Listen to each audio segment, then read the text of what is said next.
السلام عليكم ورحمة الله وبركاته. الحمد لله نحمده ونستعينه ونستغفره ونعوذ بالله من شرور أنفسنا ومن سيئات أعمالنا. من يهده الله فلا مضل له ومن يضلل فلا هادي له، ونشهد أن لا إله إلا الله وحده لا شريك له، ونشهد أن سيدنا ومولانا محمدا عبده ورسوله. اللهم صل على سيدنا مولانا محمد طب القلوب ودوائها وعافية الأبدان وشفائها ونور الأبصار وضيائها وعلى آله وصحبه وسلم. أما بعد، فقد قال الله تعالى في القرآن العظيم والفرقان المجيد: أعوذ بالله من الشيطان الرجيم، بسم الله الرحمن الرحيم. وهو الذي خلق من الماء بشرا فجعله نسبا وصهرا وكان ربك قديرا. قال النبي صلى الله عليه وسلم: صلوا أرحامكم ولو بالسلام، أو كما قال عليه الصلاة والسلام. صدق الله العظيم وصدق رسوله النبي الكريم. سبحانك لا علم لنا إلا ما علمتنا إنك أنت العليم الحكيم. رب اشرح لي صدري ويسر لي أمري واحلل عقدة من لساني يفقهوا قولي. إن أريد إلا الإصلاح ما استطعت وما توفيقي إلا بالله. புகழ் அனைத்தும் அல்லாஹ் ஒருவனுக்கு உரித்தாகட்டுமாக. சலாத் என்னும் கருணையும் சலாம் என்னும் ஈடேற்றமும் ஈருலக சர்தார் எம்பெருமானார் ரசூலை கரீம் ஸல்லல்லாஹு அலைஹி வஸல்லம் அவர்கள் மீது, அவர்களுடைய அடிச்சுவடுகளை கடுகளவு பிசகாத வாழ்ந்து வந்த உத்தம சத்திய சஹாபாக்கள், தாபிஈன்கள், தபா தாபிஈன்கள், நபிமார்கள், வலிமார்கள், ஷஹீதுகள் மற்றும் நம் அனைவர்கள் மீதும் ஏனைய இஸ்லாமியர்கள் மீதும் என்றென்றும் நிலவட்டுமாக. ஆமீன். பேரன்பிற்கு பெருமதிப்பிற்கு உரிய பெரியோர்களே, அல்லாஹ் நல்லடியார்களே, அல்லாஹ் ஜல்ல ஷானஹு வ தஆலாவின் பெரும் கிருபையினால் புனித ரமலான் மாதத்தை அடைந்து 15ஆம் நாள் தராவீகை நிறைவு செய்து அமர்ந்திருக்கிறோம். அல்ஹம்துலில்லாஹ். இதுவரை உடல் ஆரோக்கியத்தை தந்து ரமலானின் பாதியை நிறைவு செய்ய வாய்ப்பளித்த அல்லாஹ் ஜல்ல ஷானஹு வ தஆலா மீதமுண்டான பாதியையும் முழுமையாக அடைந்து அதில் அதிகம் நல்ல மனிதர்கள் செய்த நல்லவர்கள் கூட்டத்தில் அல்லாஹ் நம் அனைவர்களையும் சேர்த்தல் புரிவானாக. ஆமீன். இன்றைய தராவீஹ் தொழுகையில் ஹாஃபிஸ் அவர்கள் 11வது ரக்காஅத்தில் வஹுவல்லதி ஹலக மினல் மாஇ பஷரா ஃபஜஅலஹு நஸபன் வ ஸிஹ்ரா வகான ரப்புக கதீரா என்கிற 25வது சூராவின் 54வது ஆயத்தை ஓதி காட்டினார்கள்.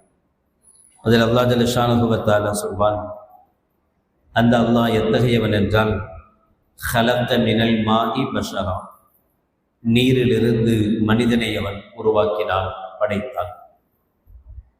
ஏற்கனவே மண்ணால் படைச்சொல்ல கேள்விப்பட்டிருக்கோம். இது என்ன புதுசாக நீரிலிருந்து படைத்தான் அப்படின்னு யோசிக்க வேண்டியதில்லை. அந்த மண்ணை சொல்லும் போதே களிமண்ணிலிருந்து படைத்தான் அப்படின்னு சொல்லுவான். அந்த களிமண்ணையும் தண்ணி ஊற்றி குழைச்சி தான் படைக்கணும்வாங்க.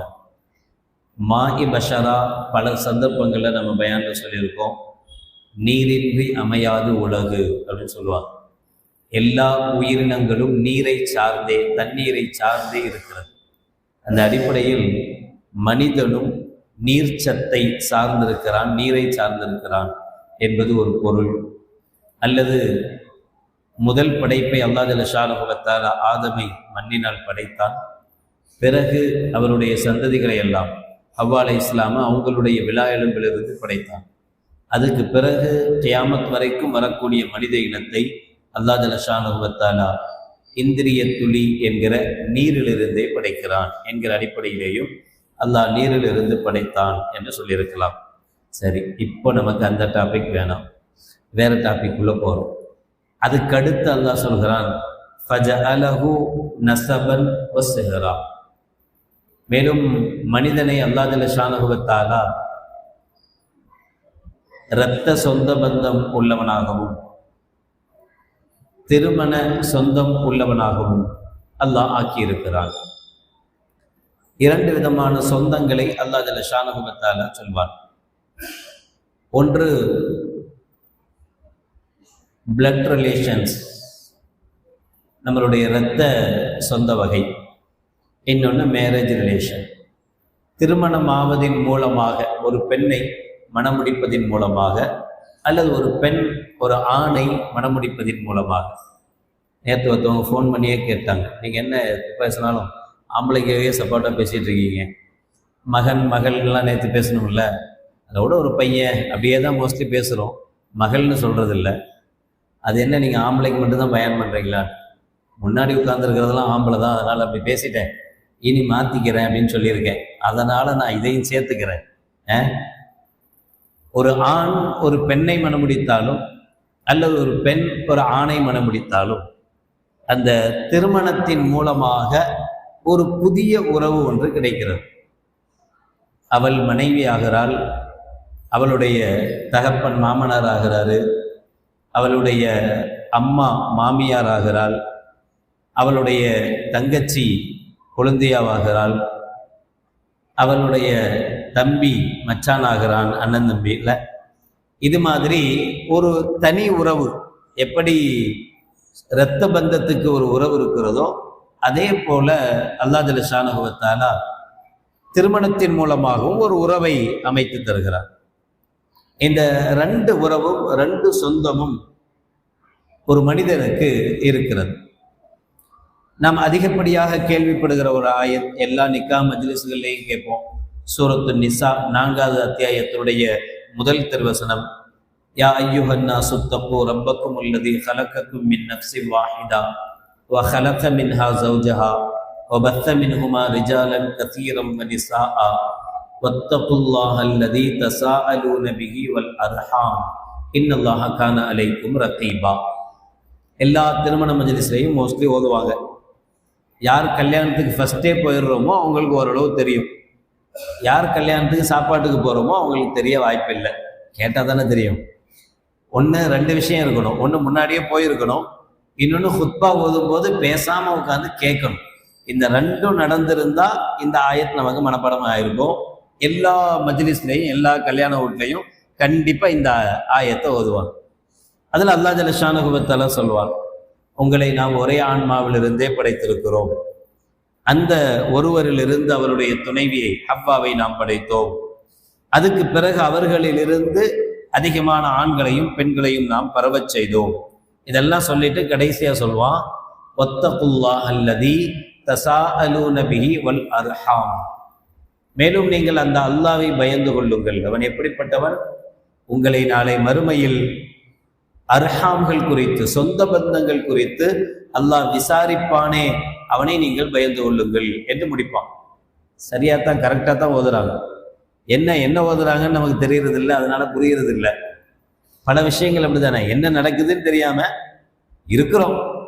கபில் துணிக்காக மாப்பிள்ளைக்கு சொல்லிக் கொடுக்கறது கூட என்னமோ அஜத்து சொல்லிக் கொடுக்குறாரு, ஏதோ ஒன்று சொல்றோன்னு நினைச்சுதான் மாப்பிள்ளை சொல்றாரே தவிர உண்மையிலேயே இதனுடைய பொருள் இதுதான்னு தெரிஞ்சு கேட்குறவங்க ரொம்ப கம்மி.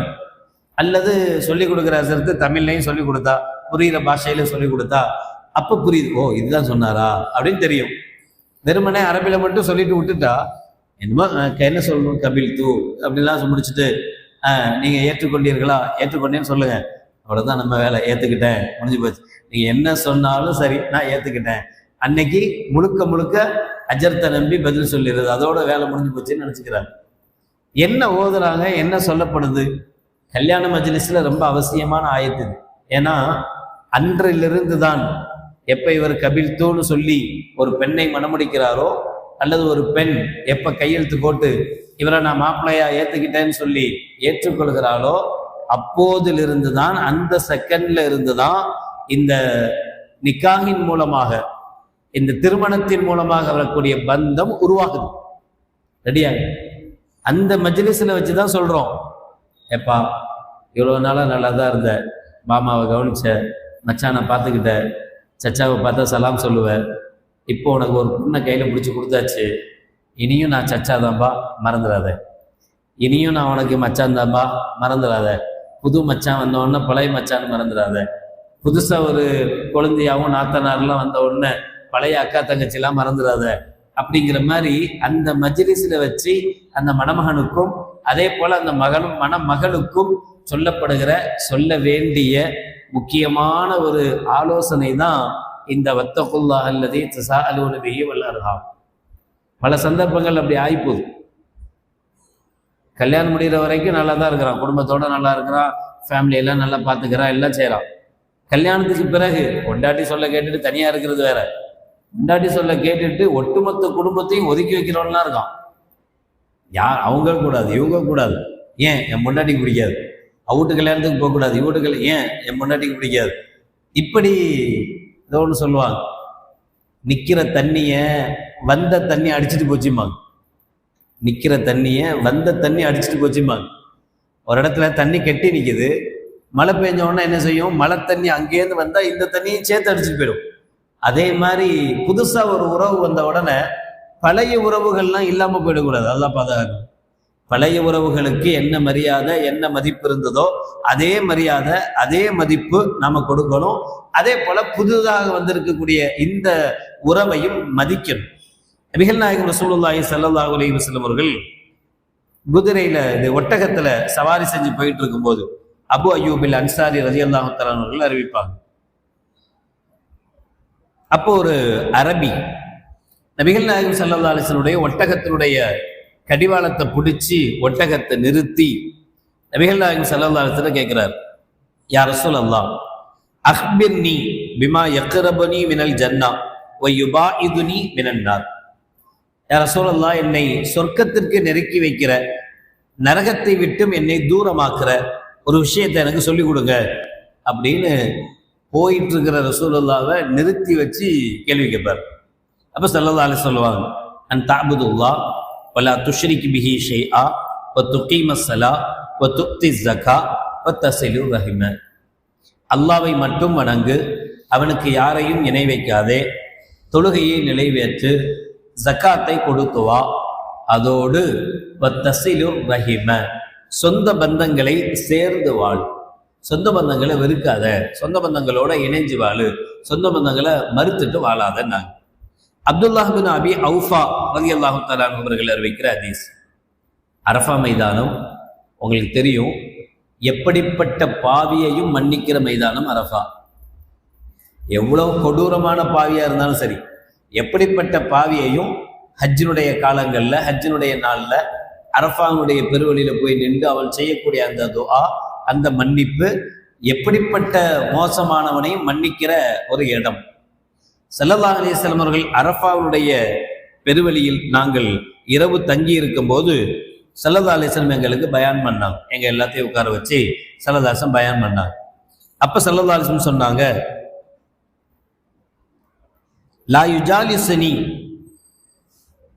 மன் அம்சா காத்தி அர் ரஹம் லயக்கும் அண்ணா.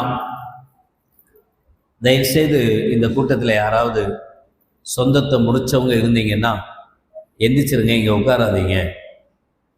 பயான் பேசிட்டு இருந்த ஸல்லல்லாஹு அலைஹி வஸல்லம் பயானை நிறுத்திட்டு என்ன வார்த்தை சொல்றாங்க, யாராவது சொந்த பந்தத்தை முறிச்சவங்க இங்கே இருந்தா தயவுசெய்து இருக்காதீங்க, எந்திரிங்க, போயிடுங்க அப்படின்னு சொல்லிட்டு நபிகள் நாயகம் ஸல்லல்லாஹு அலைஹி வஸல்லம் பயானை தொடர ஆரம்பிச்சிட்டாங்க.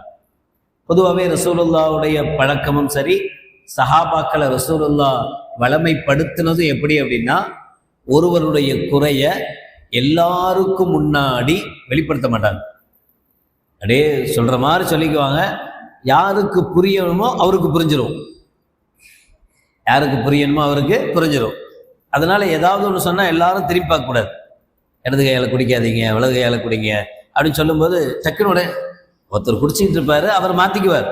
நம்மளதான் சொல்றோம் அப்படின்னு அவருக்கு தெரியும். அவர் என்ன செஞ்சிருவாரு, வலது கைக்கு டீயை மாத்தி அப்புறம் வலது கையில குடிக்க ஆரம்பிச்சிருவார். நாம அதையா கவனிக்கணும், நம்ம அங்க கவனிக்கணும், நம்ம இங்கே கவனிக்கணும். அது மாதிரி ஸல்லல்லாஹு அலைஹி வஸல்லம் என்ன செஞ்சாங்க, இடையில ஒரு வார்த்தையை சொல்லிட்டு அப்படியே அடுத்த விஷயத்துக்கு போக ஆரம்பிச்சிட்டாங்க. அப்ப ஃபலம் யகுன் அஹதுன் இல்லா ரஜுலுன் கான மின் அக்ஸல் ஹல்கா, கடைசியில உட்கார்ந்திருந்த ஒரு ஆளு எந்திரிச்சு வெளியில போயிட்டார். ஃபமகஸ கைர பஈதின், அப்புறம் ஸல்லல்லாஹு அலைஹி வஸல்லம் ரொம்ப நேரம் பயான் பேசுறாங்க, நாங்கள் உட்கார்ந்துருந்தோம். அப்புறம் அந்த மனிதர் வந்துட்டாரு. அப்போ நபிகள் பெருமானார் ஸல்லல்லாஹு அலைஹி வஸல்லம் பயானுடைய மஜ்லிஸ்லாம் முடிஞ்ச பிறகு, எல்லாம் அப்படியே கலைஞ்சி போன பிறகு அவரை கூப்பிட்டு, மாலக லம் யகும் மினல் ஹல்கா கைருக், நான் இந்த விஷயத்தை சொன்ன உடனே நான் கவனிச்சுட்டே தான் இருக்கேன், நீங்க மட்டும்தான் எந்திச்சு போனீங்க, வேற யாரும் போல, நீங்க மட்டும் போனீங்களே, என்ன காரணம்னு கேட்டாங்க. அவர் சொன்னார், யா நபி அல்லாஹ், சமித்துல்லதி குல்த ஃபஅதைது ஹாலத்தன் லீ கானத் துசாரிமுனி யானி துகாத்திகுனி. யா ரசூலல்லாஹ், நீங்க அந்த வார்த்தையை சொன்னீங்க, யார் உறவை முறிச்சுட்டு இங்கே உட்கார்ந்துருக்காங்களோ அவங்க உட்காராதீங்க, எந்திச்சு போங்கன்னு. எனக்கும் எங்க மாமிக்கும் மத்தியில ஒரு தகராறு இருந்துச்சு. அந்த தகராறுனால எங்களுடைய மாமிகிட்ட நான் பேச மாட்டேன், எங்க மாமி என்கிட்ட பேச மாட்டாங்க. இப்படி இருந்துச்சு. நீங்க சொன்ன பிறகு அதனுடைய வீரியம் எனக்கு புரிஞ்சுது. எவ்வளோ மோசமான இது பாவமா இருந்திருந்தா, அரஃபா மைதானத்தில் வச்சு நீங்க இந்த வார்த்தையை சொல்றீங்க அப்படின்னா அப்ப அது எவ்வளவு மோசமானதுன்றது எனக்கு புரிஞ்சுது. அதனால நான் ஃபகாலத், எங்க மாமிட்ட போனேன். மா ஜா அபிகி மா தபுக்கி ஃபஹ்பர்துஹா பில்லதி குல்தி ஃபஃபர்து லி வஸ்தஃபர்து லஹா. எங்க மாமிட்ட உட்கார்ந்து பேசினேன், என்ன பிரச்சனை, ஏன் நீங்க என்கிட்ட பேச மாட்டேங்கிறீங்க? நம்மள்ட்ட இருக்கிற பிரச்சனை இதுதான். அவர் ஏன் பேச மாட்டாங்கன்னு இவருக்கு தெரியாது, இவர் ஏன் பேசலைன்னு அவருக்கு தெரியாது. எவ்வளோ ஆனால் 4 வருஷமா அந்த பேசுறதே கிடையாது. ஏன் பேசுறது இல்லை? என்னவோ பார்த்தா நம்மளா கண்டுக்காம போறான், நானும் விட்டுட்டேன். ஏன் பேசுறான் ஏன்னு கூட தெரியாது. எதுக்குன்னு தெரியாமலேயே முகத்தை திருப்பிட்டு போற சொந்த பந்தங்கள் இருக்கு. அப்போ இவர் சொல்றார், நான் எங்க மாமிட்ட உட்கார்ந்து பேசினேன், என்ன பிரச்சனை, ஏன் என்கிட்ட பேச மாட்டேங்கிறீங்க முகம் கொடுத்து? இப்போ எங்க மாமி சில விஷயங்கள் சொன்னாங்க, நீ அப்படி நடந்துக்கிற, நீ இப்படி நடந்துக்கிற, நீ அப்படி செஞ்சுட்ட, இப்படி செஞ்சுட்ட, அவங்களுடைய மனக்குமுறல்களை சொன்னாங்க. அப்ப நான் என்னுடைய மனக்குமுறல்களை சொன்னேன். நீங்க மட்டும் என்ன ஒஸ்தியா, நீங்களும் தான் அப்படி நடந்துக்கிட்டீங்க, நீங்களும் தான் இப்படி நடந்துக்கிட்டீங்க அப்படின்னு என்னுடைய கஷ்டத்தை, என் தரப்பு நியாயத்தை நான் என் மாமிட்ட சொன்னேன். அப்ப எங்க மாமி, சரி அல்லாஹ் பாதுகாக்கட்டும், போனது போனதா இருக்கட்டும், என்ன நீ மன்னிச்சிரு அப்படின்னு எங்க மாமி என்கிட்ட சொன்னாங்க. நானும் எங்க மாமியிட்ட என்னை மன்னிச்சிருங்கன்னு சொன்னேன். ஒன்று நான் மன்னிச்சிட்டேன், எங்க மாமி சொன்னாங்க. எங்க மாமியை நான் பரவாயில்ல, நீங்க எதுவும் தப்பு செஞ்சிருந்தா நானும் உங்களை மன்னிச்சிட்டேன் அப்படின்னு சொல்லிட்டு நான் இங்க வந்துட்டேன் அப்படின்னு அவர் சொன்னார் ரசூலுல்லாஹ். இதை கேட்ட ஸல்லல்லாஹு சொன்னாங்க, அஹ்ஸன்த இஜ்லிஸ், கரெக்ட், நீ செஞ்சதுதான் சரி, இப்போ உட்கார், தப்பில்லை. அல்லாஹ் அறிந்து கொள்ளுங்கள், அன்னர் ரஹ்மத்த லா தன்சிலு அலா கௌமின் ஃபீஹிம் காத்திஉர் ரஹம். எந்த மஜ்லிஸ்ல, எந்த கூட்டத்துல சொந்தத்தை முறித்த ஒருவர் உட்கார்ந்து இருக்கிறாரோ அங்கு அல்லாஹ்வுடைய அருள் இறங்காது என்று கண்மணி நாயகம் ரசூலுல்லாஹி ஸல்லல்லாஹு அலைஹி வஸல்லம். நல்ல யோசிங்க, கூட்டத்துல 100 பேர் இருக்கிறோம், 1000 பேர் இருக்கும். 1000 பேர்ல ஒருத்தர் சொந்தத்தை முறிச்சவர் இருந்தாலே அந்த கூட்டத்துல அல்லாஹ்வுடைய அருள் இறங்காது. அப்படின்னா வீட்டுல 4 பேர் தானே இருக்கோம், 3 பேர் தானே இருக்கோம். அந்த 3ல நான் ஒருத்தட்டு பேச மாட்டேன், என் பொண்டாட்டி இன்னொருத்தவங்கள்ட்ட பேச மாட்டாங்க, என் பையன் ஸ்கூல்ல போய் சண்டை போட்டு வந்து அவன் 4 பேர்கிட்ட பேச மாட்டான். இப்படி சுத்தி இருக்கிறவங்க எல்லாமே காத்தியுர் ரஹ்மாவே இருந்தா, சொந்த பந்தங்களை மதிக்காதவங்களாவே, அவங்கள்ட்ட சண்டை போட்டவங்களாவே இருந்தா எங்கேருந்து நம்ம அல்லாஹ்வுடைய அருளை எதிர்பார்க்க முடியும்? அல்லாஹ்வுடைய அன்பு எப்படி வரும்னு இருக்கும். அப்ப நபிகள் நாயகம் ஸல்லல்லாஹு சொன்னாங்க, இது அவ்வளவு மோசமானது, அதனால சொந்த பந்தங்களை துண்டித்து வாழாதீங்க, சேர்ந்து வாழுங்க. இன்னொரு ரிவாயத்துல ஸல்லல்லாஹு சொல்லுவாங்க, மாமின் ஹசனத்தின் அஜ்ஜலு ஸவாபன் மின் சிலத்திர் ரஹம். ஏதாவது ஒரு நல்ல காரியம் செய்யறோம், நாம அந்த நல்ல காரியத்திற்குண்டான பலன் உடனடியாக நமக்கு கிடைக்கணும். ஏதாவது நம்ம சதக்கா செய்கிறோம், உடனே பலன் தெரியுமா? தெரியாது. மறுமையில கண்டிப்பா தெரியும். இப்பவே தெரியுமா? தெரியாது. தொழுதோம், இஷா தொழுதுருக்கோம், தராவிகை தொழுதுருக்கிறோம், உடனடி பலன் ஏதாவது? கால் வலிக்குது, உடனடி பலன் என்ன கிடைச்சிருக்கு? தெரியல. இருக்கும், ஏதாவது ஒன்று இருக்கும். நல்ல குனிஞ்சு குனிஞ்சு குனிஞ்சு குனிஞ்சு எழுந்திருக்கோம், பெரிய நல்ல எக்ஸசைஸ், அல்ஹம்துலில்லாஹ். இருக்கிற நோயெல்லாம் நேரத்துக்கு ஓடி போயிருக்கும். அதான் உள்ளுக்குள்ள எவ்வளோ நல்லதெல்லாம் நடந்திருக்கும், கண்ணுக்கு தெரியல. கண்ணுக்கு தெரியற மாதிரி எதுவும் இல்லை. ஆனா ஸல்லல்லாஹு அலைஹி வஸல்லம் சொன்னாங்க, நீங்க சொந்த பந்தங்களை சேர்ந்து வாழ்ந்தால் அது உங்களுக்கு சவாபை கூலியை வேகமாக கொண்டு வரும். உடனடியாக உங்களுக்கு கூலி தெரியும். ஒமாமின் ஜம்பின் அஜிதரு ஐயோ அஜ்ஜில் அல்லாஹு லி சாஹிபிஹி அல் உகூபத ஃபித் துன்யா மஅமா யத்தகிரு ஃபில் ஆখিরা மினல் பக்யி வ கத்இர் ரஹீம்.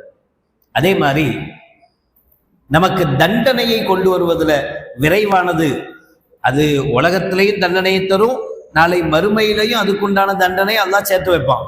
அது மாதிரி விஷயங்கள் ரெண்டு. ஒன்று அடுத்தவனுக்கு நாம் செய்கிற அநியாயம், இன்னொன்று சொந்த பந்தங்களை துண்டித்து வாழ்வது. சொந்த பந்தத்தை துண்டித்து சேர்ந்து வாழ்ந்தால் எப்படி அது நன்மையை விரைவாக கொண்டு வருமோ, அதே போல துண்டித்து வாழ்ந்தால் அது மோசமான பின்விளைவுகளையும் ஏற்படுத்தும் என்று கண்மணி நாயகம் ரசூலுல்லாஹி ஸல்லல்லாஹு அலைஹி வஸல்லம் அவர்கள் சொல்வார். நமக்கு இருக்கிற சந்தேகம் சஹாபாக்களுக்கும் இருந்துச்சு. ஒரு சஹாபி ரசூலுல்லாஹ்ட்ட கேட்டார், யா ரசூலல்லாஹ் இன்னலி அர்ஹாமன் அஸ்ஸிலு வ யக்தஊனி, எனக்கு சில சொந்த பந்தங்கள் இருக்காங்க, நான் அவங்களோட சேர்ந்து தான் வாழ்றேன், அவங்களோட சந்தோஷமா தான் இருக்கேன், ஆனா அவங்க என்ன துண்டிச்சே வாழ்றாங்க. நான் அவங்களோட சேர்ந்து இருக்கணும்னு நினைக்கிறேன், அவங்க என்ன மதிக்க மாட்டேங்கிறாங்க. வக்ஃபு வ யத்லிமுனி, அவங்க என்ன எனக்கு செஞ்சாலும் நான் மன்னிச்சிடுறேன், ஆனா அவங்க மேலும் மேலும் எனக்கு அநியாயம் பண்ணிக்கிட்டே இருக்காங்க. வஹ்சின் வ யுஸீஉனி, நான் எவ்வளவு முடியுமோ அவ்வளவு நல்லதை அவங்களுக்கு செய்யறேன், ஆனா அவங்க எவ்வளவு தீமை முடியுமோ அவ்வளவு தீங்கு எனக்கு செய்யறாங்க. அஃப உகாஃபிஉஹும், இந்த சொந்த பந்தங்கள்கிட்டையும் நான் சேர்ந்து வாழணுமா?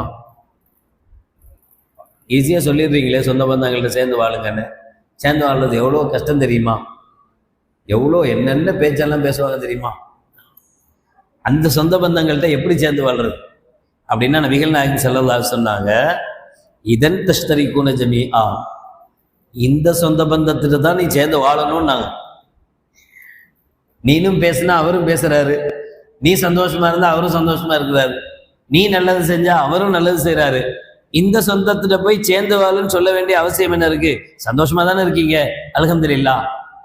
இப்ப யார்கிட்ட செய்யறன்னு சொல்லணும், யார்கிட்ட மூஞ்சி திருப்பிக்கிட்டு இருக்கியோ அவர்கிட்ட தான் சேர்ந்து வாழணும்னு சொல்லணும். இதை சொல்லிட்டு ஸல்லல்லாஹு அலைஹி சொல்லுவாங்க, ஹுத் பில் ஃபضல் வஸில்ஹும், இவர்களோடு தான் நீ சேர்ந்து வாழ வேண்டும். ஏன் தெரியுமா? லை யஸால மஅக்க லஹீரும் மினல்லாஹி மா குன்த அலா தாலிக், நீ இந்த நிலைமையில் இருக்கும் காலமெல்லாம் சொந்தம்ன்ற ஒரே காரணத்துக்காக நீ அவங்கள சேர்ந்திருக்க. சொந்தம்ங்கிறதுனால நீ அவங்களுக்கு நல்லது செய்யற, சொந்தம்ங்கிறதுனால நீ அவங்களுக்கு என்ன முடியுமோ அதை செய்யற. ஆனா அவங்க உன்னை துண்டிச்சு வாழ்ந்தா இப்படி இருக்கும் காலமெல்லாம் அல்லாவிடமிருந்து ஒரு உதவியாளர் உன்னுடனேயே இருப்பார்.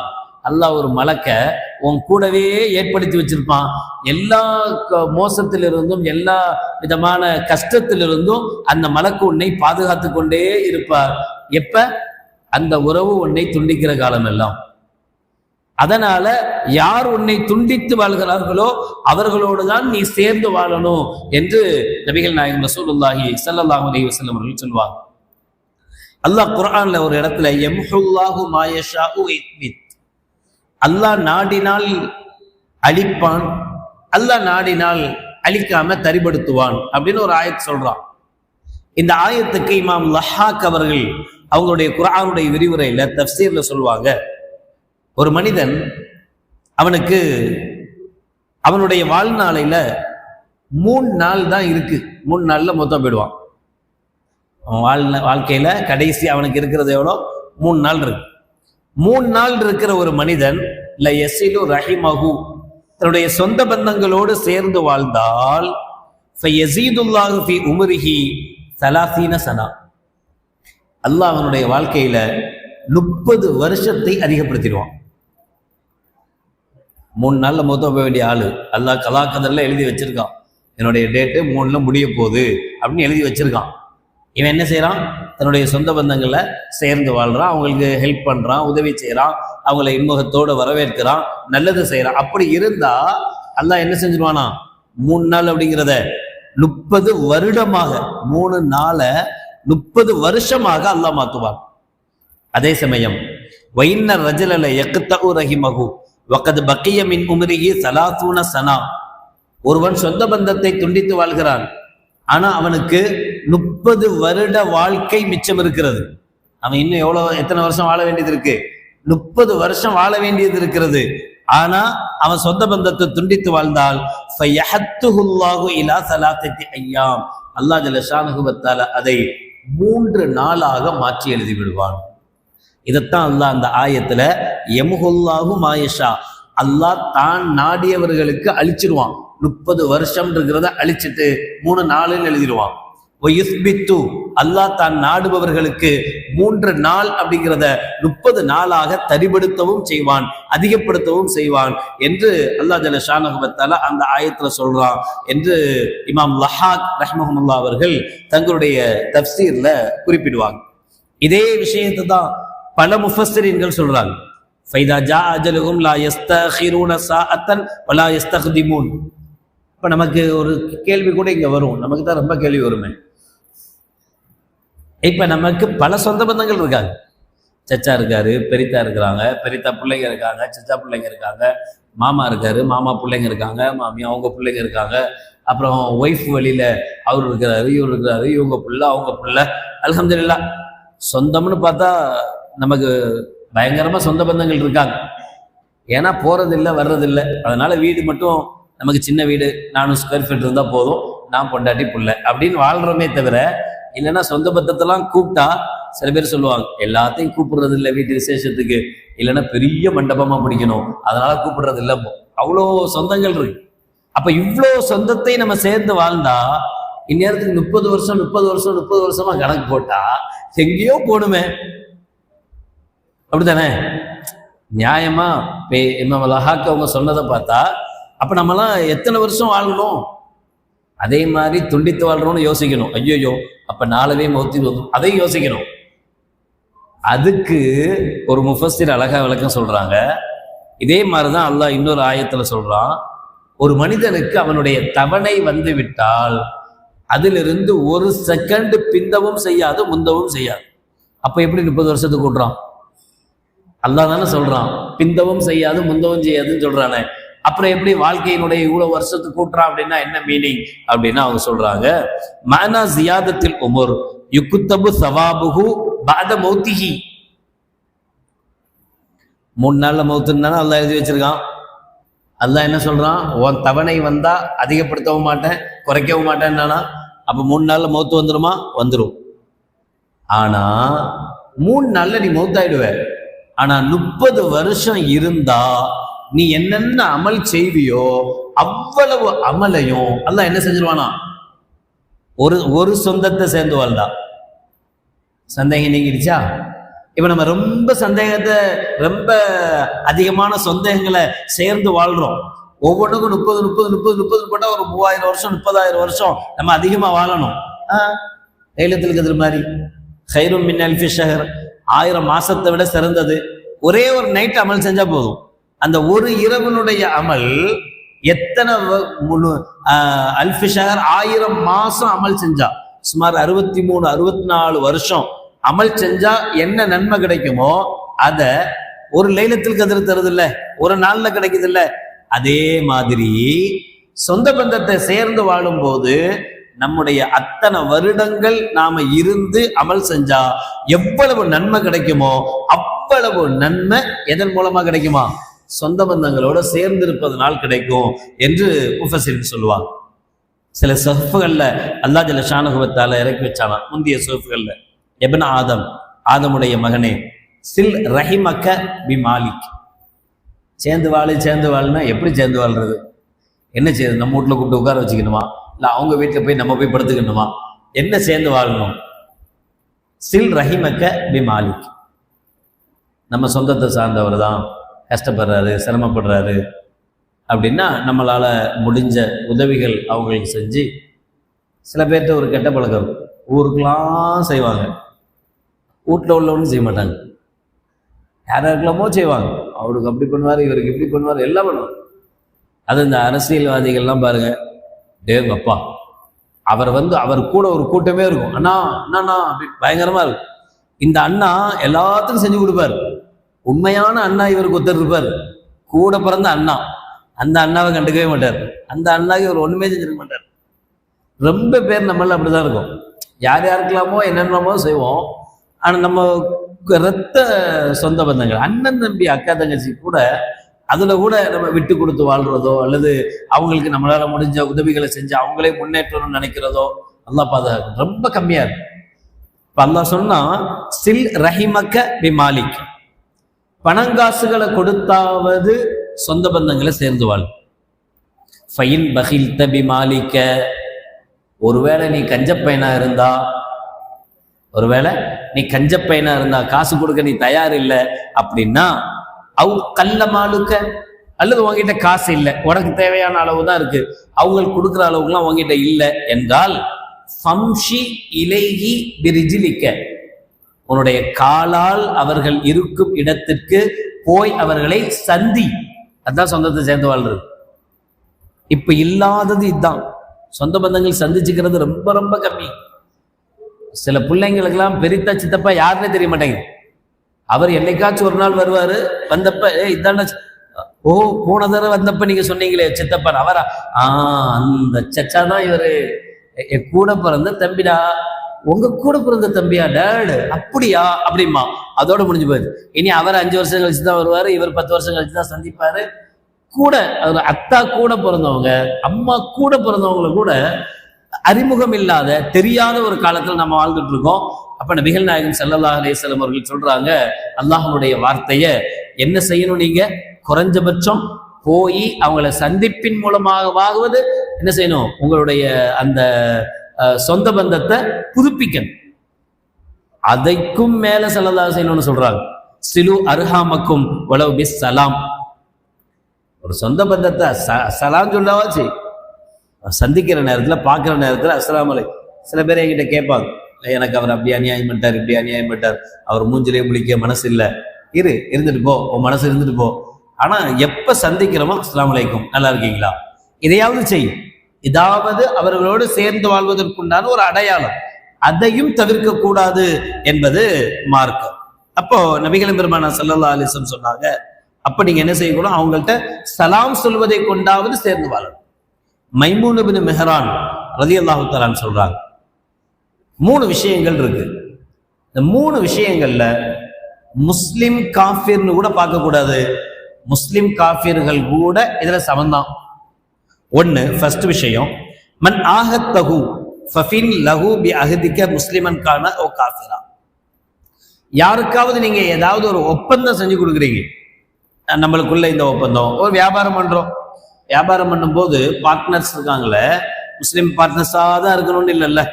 ஒரு நமக்கு நண்பர் ஃப்ரெண்டு ஒருத்தர், ஐயாசாமி இருப்பாரு, குப்புசாமி இருப்பாரு, கந்தசாமி இருப்பான், நம்ம க்ளோஸ் ஃப்ரெண்டா இருப்பான்.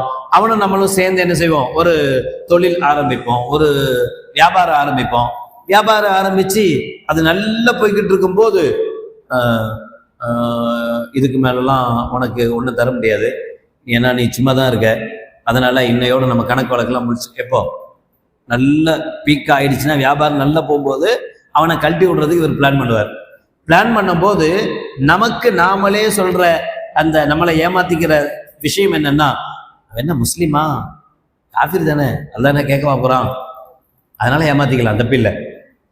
அவன் என்ன முஸ்லீமா, முஸ்லீமா இருந்தா ஏமாத்தக்கூடாது, வந்து காஃபிர் தானே, அவனை ஏமாத்தினா யாரு கேட்க போறா, அவன் கும்பிடுற முருகனை நம்மள்ட்ட வந்து கேட்க போறாரு, இல்ல சரஸ்வதி வந்து கேட்க போதா, அதெல்லாம் இல்லைன்னு தான் நமக்கு தெரியுமே. அப்ப தைரியமா ஏமாத்தலாம் நினைக்கிறோம்ல, அது இல்லைங்கிறாங்க. நீங்க யாரிடமாவது ஒரு ஒப்பந்தம் செஞ்சிருந்தா அந்த ஒப்பந்தம் நிறைவேற்றப்படணும்.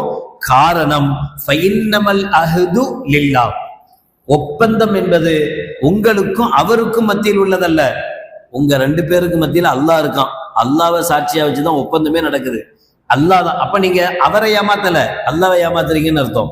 அதனால ஒப்பந்தம் விஷயத்துல முஸ்லிமும் காஃபிரும் ஒண்ணுதான், யாரா இருந்தாலும் ஒப்பந்தத்தை நிறைவேற்றணும். ஒமன் கானத் பைனக வ பைனஹு கராபத்துன் ஃபஸில்ஹு முஸ்லிமன் கானா வ காஃபிரா. அதே மாதிரி உங்களுக்கும் அவருக்கும் மத்தியில ஒரு உறவு இருந்தால், முஸ்லிமா மாறிடுறாரு ஒருத்தர், இப்ப அத்தா இருக்கிறாரு, அம்மா இருக்கிறாங்க, அவங்க காஃபிராவே இருக்கிறாங்க, காஃபிர் தான், ஆனா அத்தா அத்தா தான், அத்தா இல்லைன்னு ஆயிடுவாரா, அம்மா அம்மா தான், சொத்து கிடைக்காது. அதே மாதிரிதான் ஒரு முஸ்லீமுடைய இருந்து ஒரு பையன் காஃபிர் ஆயிடுறான் அப்படின்னு சொன்னா சொத்து கிடைக்காது. இவங்களுக்குள்ள சொத்துன்றது நின்றும், ஏன்னா மதம் மாறுறதுனால. ஆனா அத்தான்றவர் இல்லாம போக மாட்டாரு, அம்மா இல்லாம போகாது, அக்கா தங்கச்சி இல்லாம ஆக மாட்டாங்க, அண்ணன் தம்பி தான். இவங்க யாரா இருந்தாலும் சரி, முஸ்லிமன் கானா ஓ காஃபிரா, முஸ்லிமாக இருந்தாலும் காஃபிராக இருந்தாலும் உறவுகளை பேண வேண்டும். 2. 3வது ஒமனு துமின அலா அமானத்தின், உங்கள்கிட்ட யாராவது ஒருத்தர் ஏதாவது ஒரு அமானித பொருள்களை கொடுத்து வைத்தால் அந்த அமானித பொருளை முஸ்லிமா இருந்தாலும் காஃபிரா இருந்தாலும் அவர்கிட்ட கரெக்டா ஒப்படைச்சிடணும், ஏமாற்றக்கூடாது. இந்த 3 விஷயத்திலையும் முஸ்லிமும் காஃபிரும் சரிசமமானவங்க தான், யாரும் யாரும் குறைஞ்சவங்க அல்ல. அவங்களுக்கு என்ன தேவையோ அதை நிறைவு செய்து கொடுக்கணும்னு மைமூன் இப்னு மெஹ்ரான் ரஹ்மஹுல்லாஹ் அவர்கள் இந்த ஆயத்தை அறிவிப்பாங்க. நபிகள் பெருமானார் ஸல்லல்லாஹு அலைஹி வஸல்லம் அவர்களுடைய உறவை சார்ந்தவர் உஸ்மான் இப்னு மத்ஊன் ரலியல்லாஹு தஆலா அவங்க சொல்றாங்க, ஸல்லல்லாஹு அலைஹி வஸல்லம் அவர்கள் எனக்கு சதீகன் லி, உறவல்ல, என்னுடைய நண்பர், ஃப்ரெண்டு, ஒமா அஸ்லம்து ஹயாஅன் மின் ரசூலில்லாஹி ஸல்லல்லாஹு அலைஹி வஸல்லம், நான் இஸ்லாத்துக்கு வந்ததுக்கு என்ன ரீசன், என்ன காரணம் அப்படின்னா, லிஅன்னஹு கான யதுஊனி இலல்லாஹ், என்னை பார்க்கும் போதெல்லாம் முஹம்மது ஸல்லல்லாஹு அலைஹி வஸல்லம், என்னப்பா நான் அல்லாஹ்வுடைய தூதர், அல்லாஹ் ஒத்தந்தான், இப்பெல்லாம் வணங்கக்கூடாது, இப்பெல்லாம் செய்யாத அப்படின்ற விஷயத்த அடிக்கடி எனக்கு சொல்லிக்கிட்டே இருப்பார். நான் அவருக்கு ரசூலுல்லாஹ்வுடைய ஃப்ரெண்டு உஸ்மான் இப்னு மத்ஊன், அதனால நான் நம்ம க்ளோஸ் ஃப்ரெண்டு இவ்வளோ தடவை திரும்ப திரும்ப சொல்றாப்புல, நம்ம ஏற்றுக்காம இருந்தால் நல்லாவா இருக்கு அப்படிங்கிறதுனால தான் வெக்கப்பட்டு இத்தனை தடவை சொல்லிட்டாரே நம்ம செய்யலைன்னா இல்லை எப்படி அப்படின்னு ஒரு வெக்கத்தினால தான் நான் இஸ்லாத்தை ஏற்றுக்கிட்டேன். உண்மையிலே இஸ்லாத்தின் மீது எனக்கு ஈர்ப்போ ஆசை எதுவுமே கிடையாது. ஈர்ப்பில்லாமலே அவருக்காக வேண்டி நான் இஸ்லாத்தை ஏற்றுக்கிட்டேன். ஆனா வலம் எஸ்தகிர் இஸ்லாமு ஃபீ கல்பி, என் மனசுல அந்த அளவுக்கு இஸ்லாம் குடிகொள்ளல, கிடைக்கல. ஒரு தடவை ஜிப்ரீல் அலைஹிஸ்ஸலாத்து வஸ்ஸலாம் அவர்கள் ஸல்லல்லாஹு அலைஹி வஸல்லம் அவர்களுக்கு வந்து இந்த ஆயத்தை இறக்குனாங்க. இன்னல்லாஹ யஅமுரு பில் அத்லி வல் இஹ்சான் வ ஈதாஇல் குர்பா வ யன்ஹா அனில் ஃபஹ்ஷாஇ வல் முன்கரி வல் பகி யஇதுக்கும் லஅல்லக்கும் ததக்கரூன். எங்கேயோ கேட்ட மாதிரி இருக்கா? எங்க ஜும்மால கேட்ட மாதிரி, நல்ல தொழுவுறு பிள்ளைங்க அல்ஹம்துலில்லாஹ். எல்லா ஜும்மாலையும் ஓதுறாங்களா, இன்னல்லாஹ யஅமுரு பில் அத்லி, நிச்சயமாக அல்லாஹ் நீதமாக நடந்து கொள்ள வேண்டும் என்று ஏவுகிறான். யாரா இருந்தாலும் சரி நீதமா நடந்து, இன்னல்லாஹ யஅமுரு பில் அத்லி வல் இஹ்சான், யாரா இருந்தாலும் சரி உதவி செய்யுங்க, ஹெல்ப் பண்ணுங்க. கஷ்டப்படுறாங்கன்னு தெரியுதா, நம்ம கண்ணு முன்னாடியே யாராவது சிரமப்படுறாங்க, கஷ்டப்படுறாங்களா, அவங்களுக்கு உதவுங்க. குர்பா, அதுலேயும் குறிப்பாக கராபத்தை சார்ந்த சொந்த பந்தங்களாக இருந்தால் அவர்களுக்கு கொடுங்க, கொடுத்து வாழுங்க. குர்பா வயன்ஹா அனில் ஃபஹ்ஷாஇ வல் முன்கர், மானக்கேடான விஷயத்தை விட்டும் தடுக்கப்பட்ட விஷயத்தையும் உங்களை அல்லாஹ் தடுக்கிறான், அதிலிருந்து நீங்க.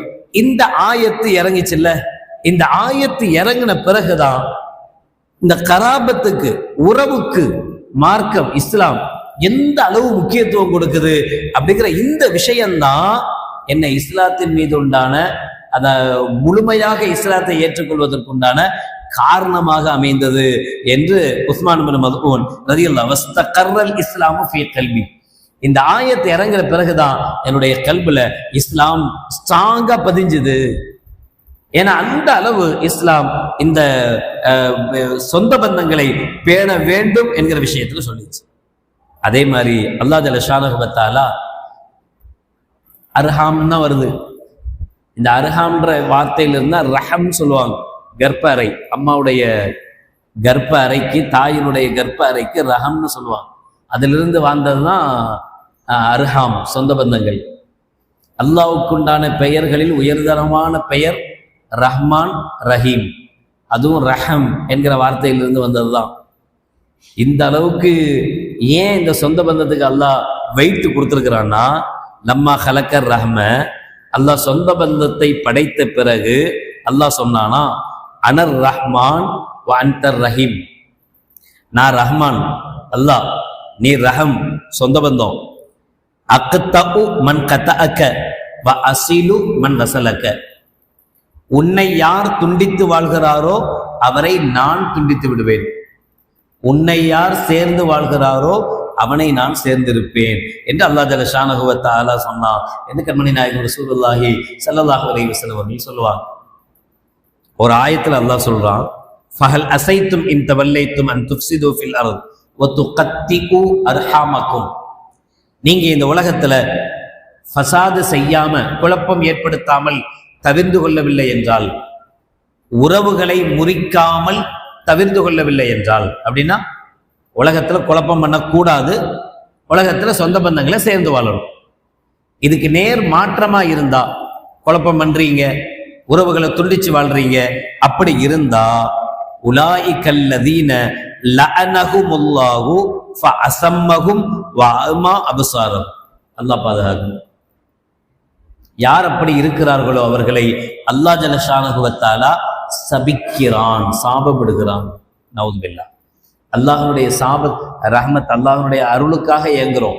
ஆனா சொந்த பந்தத்தை துண்டிக்கும் போது என்ன ஏற்படுதான்? அல்லாஹ்வுடைய சாபம் கிடைக்கிறது. ஃபஅஸம்மஹும், அவர்களை அல்லாஹ் ஜல்ல ஷானஹு வ தஆலா செவிடர்களாக ஆக்கி விடுகிறான்.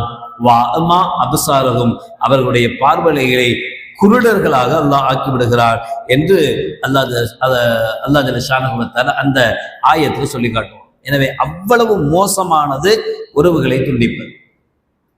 இன்னும் எவ்வளவு விஷயங்கள் இருக்கு. நல்ல விஷயம், சொந்த பந்தங்களை சேர்ந்து வாழ்றதுல தான் ஹைர் இருக்கு, நல்லது இருக்கு. என்ன வேணாலும் இருக்கட்டும், எப்படி வேணாலும் இருக்கட்டும்.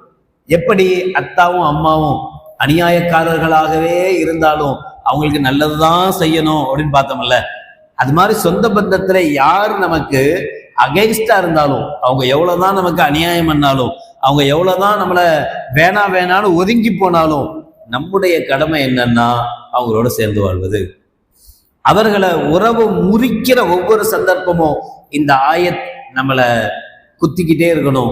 லஅனஹுமுல்லாஹ், நான் இவர் கூட பேசாம இருக்கிற காலமெல்லாம் அல்லாஹ்வுடைய சாபத்திற்குரியவன், நான் இவருக்கு ஹெல்ப் பண்ணாம இருக்கிற காலம் எல்லாம் நான் அல்லாஹ்வுடைய சாபத்திற்குரியவன் என்கிற விஷயம் நம்மளுடைய மனசுல ஆழ பதியணும். பதிஞ்சா நிச்சயம் என்ன ஆயிடப்போது, உலகத்துல எவ்வளவு நாள் வாழ வரும்? எல்லாமே என்னன்னா இந்த ஈகோ தான். நீயா நானா தான். என்ன அந்தாலும் என்ன பெரிய இதா, பெரியவர், வயசுல மூத்தவர், அவர் என்ன நினைக்கிறாரு? அவனுக்கு என்ன அவ்வளோ, நான் பார்த்து வளர்ந்தவன் அப்படின்னு அவர் நினைக்கிறாரு. இவனுக்கு என்ன, அந்தாலும் கிழவன், அந்த கிழவனுக்கு அவ்வளோ வருதா, எனக்கு எவ்வளோ இருக்கும் இவன் நினைக்கிறான். இந்த ரெண்டு பேரும் கொஞ்சம் மனசு விட்டு உட்கார்ந்து, இவ்வளோ பிரச்சனை இருக்குப்பா நம்ம பேசாம இருக்கிறதுல, ஹைர் அல்ஹம்துலில்லாஹ், நீனா வாழு, நானா வாழ்றேன், நமக்குள்ள குரோதமோ மத்ததோ எதுவும் வேணாம், அஸ்ஸலாமு அலைக்கும் வலைக்கும் ஸலாம் சொன்னா வேலை முடிஞ்சு போச்சு. இதை சொல்லாம இருக்கிற ஒவ்வொரு நிமிஷமும் அல்லாஹ் பாதுகாக்கணும். ஒவ்வொரு நொடியும் அல்லாஹ்வுடைய சாபத்துக்குரியவர்களாக இங்க வாழணுமா? அந்த நிலையோட போயிட்டு அந்த காரணங்களை அடுக்கிறாங்க. எந்த அளவுக்கு சொந்த பந்தத்தை சேர்ந்து வாழ்றது நல்லது அப்படின்னா, நம்ம வஃபாத்தான பிறகு, இறந்த பிறகு நம்மளை பத்தி அவங்க நல்லது பேசுற காலமெல்லாம் அது நமக்கு நன்மைகளாக மாற்றப்பட்டு நம்முடைய கபருக்கு வரும். நம்ம ஒரு மாமா ஒருத்தர் மூத்தாயிட்டார், அவரை பத்தி நம்ம பேசுறோம். எங்க மாமா ஒருத்தர் இருந்தாருங்க, எவ்வளவு நல்ல மனுஷன் தெரியுமா, அவர் அதை செஞ்சாரு, இது பேசுவோம்ல. அப்படி பேசும்போது என்ன ஆகும்னா, இந்த பேச்சே நன்மையாக மாறி அவருக்கு உண்டான ஈசால சவாபா மாறும். அவருக்கு சவாபு கிடைச்சிக்கிட்டே இருக்கும் நல்லதை பேச பேச. எப்ப பேசுவோம்? நமக்கு அவருக்கும் உறவு இருந்தா தானே, நம்ம மேல அவர் மதிப்பு வச்சிருந்தா தானே, மரியாதை வச்சிருந்தா தானே. இல்லைன்னா நம்மளுடைய மரணத்துக்கு பிறகு அவர் என்ன சொல்லுவார்? நல்ல காலம் செத்து தொலைஞ்சான், அவன்லாம் இன்னொரு 4 வருஷம் இருந்திருந்தான், குடும்பத்தையும் குட்டிச்சோராக்கி இருப்பான், அவ்வளவு அயோக்கிய பெயர். இப்படி சொன்னா, எப்படி நல்லதை சொன்னா நன்மை வந்து சேருமோ, அது மாதிரி இப்படி சொன்னா தீமையும் வந்து சேரும்ல. இருக்கிற காலத்துலதான் நன்மை செய்யல, போன பிறகாவது ஏதாவது கொஞ்சம் நல்ல நன்மை வர்றதுக்கு உண்டான ஏற்பாடுகள் செய்யணுமா இல்லையா? அதனால நம்மளுடைய வாழ்க்கை என்னன்னு தெரியாது, இன்னைக்கா நாளைக்கா யாருக்கு தெரியும். அதனால இருக்கிற காலத்துல யார்கிட்டையும் நம்ம எந்த விதமான சச்சரவுகளும் வச்சுக்காம எல்லோருடைய மனதிலும் இடம் பிடித்து நல்லவர்களாக இணைந்து வாழ்பவர்களாக ஆக வேண்டும். மிக குறிப்பாக சொந்த பந்தங்களை அரவணைத்து வாழ வேண்டும். காசு பணம் எதையும் பார்க்கக்கூடாது. எப்படிப்பட்டவரா இருந்தாலும் சரி, எவ்வளவு ஏழ்மையில் இருந்தாலும் சரி. அதனாலதான் ஜக்காத்தினுடைய விஷயத்திலே கூட ஜக்காத்தினுடைய பணத்தை, ஜக்காத்தினுடைய பொருளை சொந்த பந்தங்களுக்கு கொடுப்பதுதான் சிறப்பு.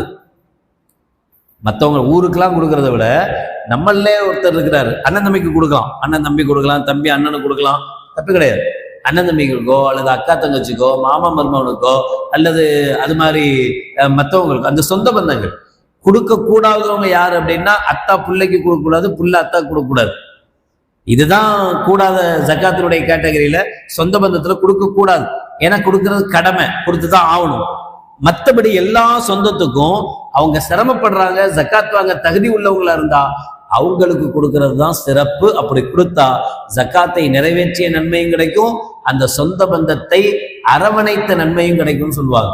அல்லாஹ் ஜல்லஷானஹு வ தஆலா வாழுகிற காலமெல்லாம் உறவுகளை பேணி வாழும் பாக்கியத்தை நம் அனைவர்களுக்கும் நசீபாக்குவானாக. ஆமீன். பிஸ்மில்லாஹிர் ரஹ்மானிர் ரஹீம். அல்ஹம்துலில்லாஹி ரப்பில் ஆலமீன். اللهم صل على سيدنا مولانا محمد وعلى آل سيدنا مولانا محمد وبارك وسلم عليه. ربنا ظلمنا أنفسنا وإن لم تغفر لنا وترحمنا لنكونن من الخاسرين.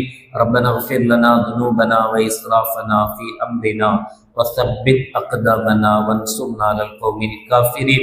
اللهم تقبل منا صلاتنا وصيامنا وقيامنا وركوعنا وسجودنا وتخشعنا وتضرعنا وتمم تقصير أعمالنا وتجاوز عنا سيئاتنا وتوفنا مع الأبرار.